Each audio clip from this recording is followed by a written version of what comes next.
สบายดีเด้อพี่น้องจ้าสบายดีเบิร์สุขุสุคนเนาะสบายดีย้ำเศร้ามื้อนี้ฮะสร้อยให้สั่งมาเบิ่งว่าเฮ็ดหลังคานั่นแหละเนาะให้เรามาเบิ่งสร้างในบ้านนี่แหละเพราะว่าเราได้เฮ็ดงานตลอดอยู่สร้างมันก็มีหลายพี่น้องเขาเจ้าบ่ค่อยว่างเนาะเราสร้างในบ้านสร้อยเนี่ยมาเบิ่งรายการสร้อยเสียงให้สร้างอยู่น้องบัวมาเบิ่งอีกเนาะให้หลายคนมาเบิ่งว่าเท่าใดพี่น้องเพราะว่าพอยังเลื่อนระหว่างแล้วเราเฮ็ดเงินเบาเอื้อแล้วเนาะก็เลยให้ข้าเจ้ามาเบิ่งบ่เลยหน่อยสิมามั่างให้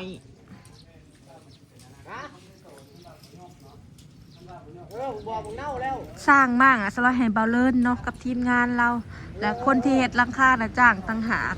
และสื่อเล็กสื่ออะไรที่คิดว่าสร้อยชื่อเองเนาะมีแต่จ้างทางมาเฮ็ดให้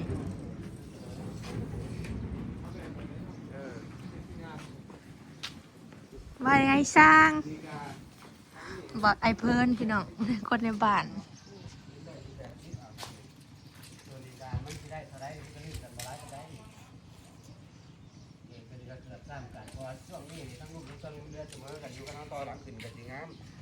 แต่ว่าขั้นแต่ยักขึ้นอีกเนาะทั้งลุ่มนี่มันสีช่วงตัวนี้มันเหลือนี่เนาะตัวนี้ถ้าเขายักขึ้นทั้งลุ่มมันได้80ทั้งต้นนี่มันได้เม็ดปลายมันถึงสิบงามอีกขนาดยังได้ถ้าเขายักขึ้นมันเป็นปูนอย่างนี้เนาะคันจะไข่งามแท้ยับวงกบขึ้นเนาะเจ้าว่าเราคันจะไข่งามโตขึ้นนะบ่อยากให้มันต่ำบ่พื้นมันต่ำนะยับวงกบขึ้นแล้วว่ะหลายอย่างคำว่าบ่อยากยับวงกบขึ้นก็มีแต่ต่อเล็กให้มันสูงนี่เขาหยกไว้ก้อนเนาะได้เขาหยกไว้ก้อนช่วงนั้นเงินเขาเปลี่ยนอันนี้ออกซะใส่กระจกเงามากบไหมตอนนี้เขาเปลี่ยนเป็นใส่กระจกตัวนี้เอาซ้ำเก้าเนาะแต่ว่าความสูงมันนี่เอาให้มันยับขึ้นเม็ดเช้าแล้วจะงามเขาปาดขึ้นมันเสมอกันมันจะงามนี่เม็ดเช้าไปไหนมันเอาออกบ่ยากบ่วงกบนี่บ่เลยปาดออกถ้าโบกใหม่มันสิบ่แตกบ่มันสิแตกอีกครับแต่ว่ามันเป็นดินจี้แล้วดินจี้เขาก็ตัดได้สร้างมั่งก็คือเสียลายมือแหละพี่น้องเพราะว่าเฮาแบบว่ายังอยากใส่ใหม่มันต่อเด้เขาเจ้าก็สิค่อยมั่งนี่มันก็ต้องนัดใส่ตรงกันกับสร้างนะพี่น้องพอขั้นมั่งให้มันตรงกันกับสร้างก็คือแบบว่าเฮามั่งออกเฮาก็จังได้เฮ็ดเลยนะพี่น้องคันเฮามั่งป้าไว้แล้วสร้างคนที่มาเฮ็ดก็ยังบ่ได้ว่างจังซี่นะย่านฝนตกเด้มันใกล้สิฮอดเดือน3เดือนยังไปย่านฝนตกที่เฮ็ดซ่านะข่อยก็ตั้งแต่แล้วเขาแต่บ่เลินยังบ่ได้รับงานน่ะข่อยก็รอเขาเจ้าอยากขายดินเขาเจ้าโซ่เด้พี่น้องสลออยากได้ดินบ่เฮ็ดขอกหมูน่ะก็รอแล้วก็รอก็เลยซ่าเนาะก็เลยเฮ็ดให้สลอยน่ะได้มากเฮือนซ่าก็จังหวัดบ่ได้มากเฮือนจักเทื่อน่ะรอแล้วรออีกบอดตัวนี้เนี่ยมันสูงเลยเพราะว่ารับแค่ฟ้าเนี่ยมันขึ้นเที่ยงตัวนึงอยู่แล้ว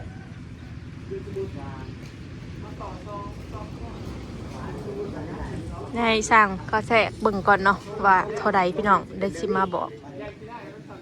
ทำตัวนี้ก็เลยงัดขึ้นไปน้อยนึงมันทุบไปเลยว่ามันเห็นจากแบบตัวเก่าแม่ว่าเขาไม่ได้เห็นใหม่มันทุบทำตัวนั้นมันคือขานี่ยิงเขียแหงไว้จ้าดูทุจ้า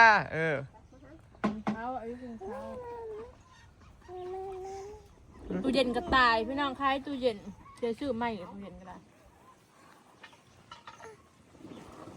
ขายไปซื้อไหมขายเป็นเศษเล็กเลยได้30 ปันกี่บ่50 บาทเฮ้ยเอาไว้มันก็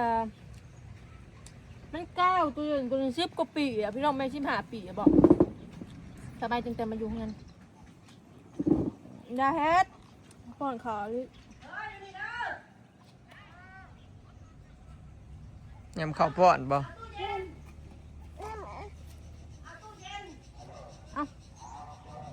ปิ้งไก่ ยำข้าวป้อนวะ เมื่อคืนนี่กระบี่ขอบเจ้าใส่ไข่เพิ่นมักทุย่าดิลูกทุย่าปากมุมเมาติดเล็กกันแล้วก่อนเขากระติดทัวไปเลยไปเบิ่งจัง นี่น่ะ ได้ใหม่อีกแล้วเดี๋ยว สร้างกำลังไหลให้พี่น้องท่านี้นะขายเล็กขายยังกินล่ะ เป็นหก สลอยขายเล็กขายตู้เย็น 6 เมตรประมาณ6 เมตร ตัวนั่นมีบ่ทำไรตัวนั่นก็ ไปพักที่ไหน นะ ยาวๆเลยบ่ได้อันนี้ เข้าใจแต่ว่าตัวนี้ก็คือแก้คือกันบ่ตัวนี้ก็เทียบไม่บ่ล่ะ ตั้งใหม่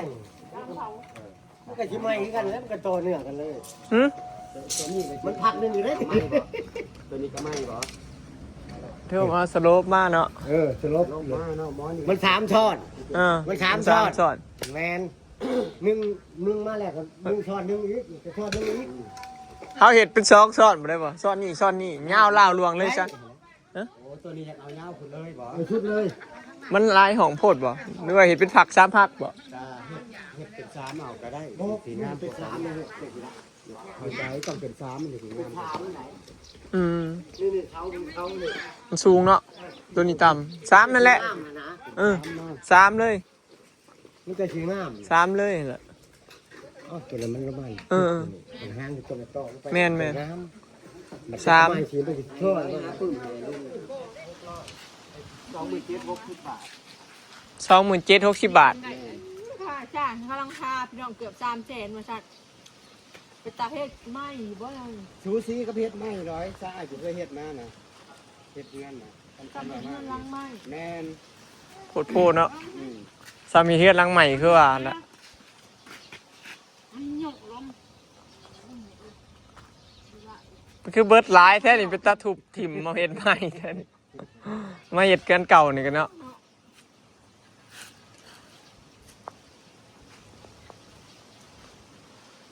อ๋อ27,000เนาะค่าสร้างนะฮอดแต่3ทอดนี่บ่3ห้องนี่แล้ว3ห้องอีกก็27,000อีกบ่นั่นนั่นบ่ รวมแล้ว3ทอดตัวนี้รวมแล้วนี่ไล่แม่ละ100เจ้าคือดู ใบรวมให้หลังคาบ่เจ้าไร หลังคาเลยนี่อะไรหลังคานี่ เดี๋ยวจะว่าเองจะเป็ดกับมือ ตัวพื้นที่แล้วเบิดเลยอยู่ประมาณนี้ ใส่หลังคาใส่ยังบอกต่อ ใส่หลังคา3ทอดมันตกอยู่20,000กับ760 บาท อันนี้ไล่แม่ละ100เจ้า3ทอดหลังคาไปดู เอามาไม่ในร้อยที่ป้อนเขา 3ทอดหลังคา แน่นถึงอยู่2760 27,60 บาท คือมีแต่โยกโค้งมุ่งหลังคาเท่านั้น แน่น แต่มียังอีกจังห แต่ วะ เจ้าต้องมาตีฝ้าอ้อมตรงกรุงเทพอ่ะแน่นอน จะเอาเบิดเป็ดกับมือนะคะจ้าง แม่นตีฝ้าอ้อมโตเลยก็มีเสื้อล่าแล้วก็หมอนี่แค่ในหน้าเจ้าเป็นมีฝ้าอยู่บ่ฝ้าอ้อมโต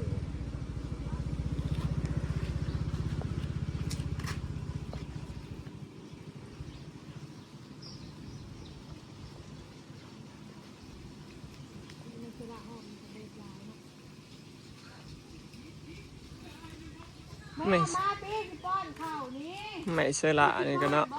แม่นเสื้อล่าอ้อมโตแล้วก็ฝ้าอ้อมโตฝ้ารอบนอกคล้ายๆหลังนี่แหละนี่ฝ้ามันน่ะมันก็แบบเดียวกันเลยแล้ว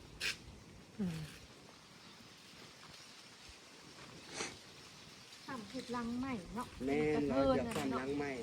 เช่นบ่อหลังไม้ตัวกระเพชรตรงเฮียนน่ะ300,000ให้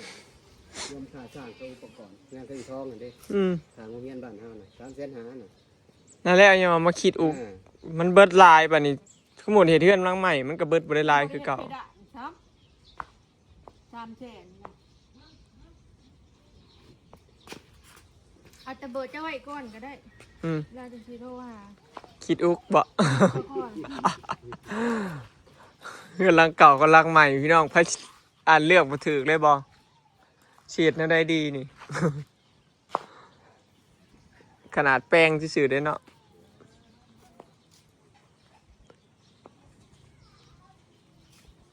ป้าทุก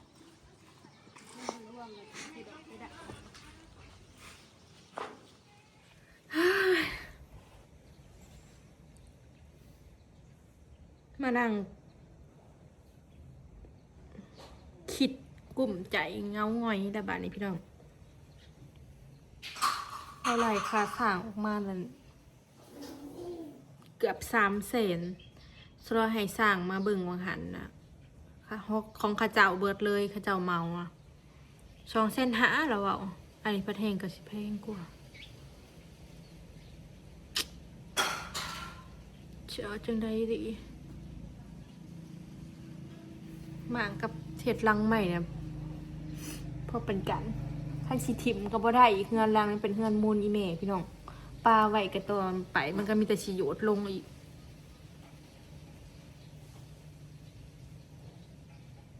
ตั้งว่า300,000เนาะพี่น้อง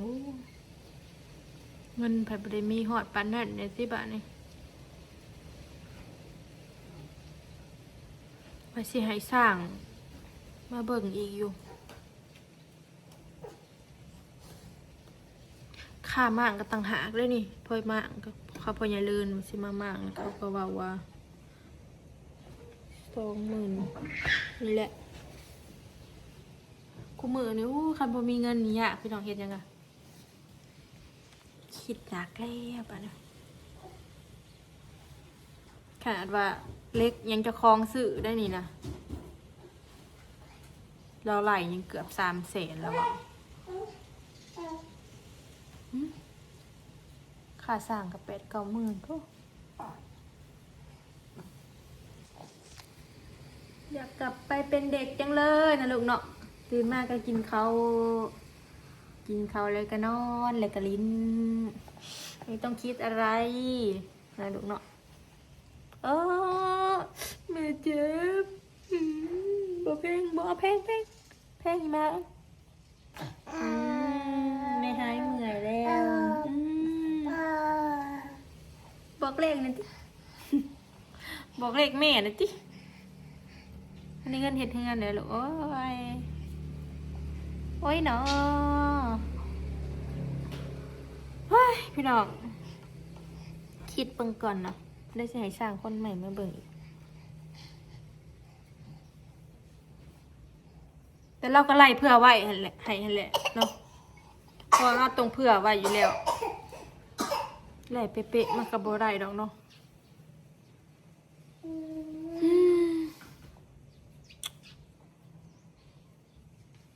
คันเห็ดมันบ่มีดอกงบสำที่ตังไว้เห็ดเฮือนมันบานปลายออกไปเรื่อยๆพี่น้อง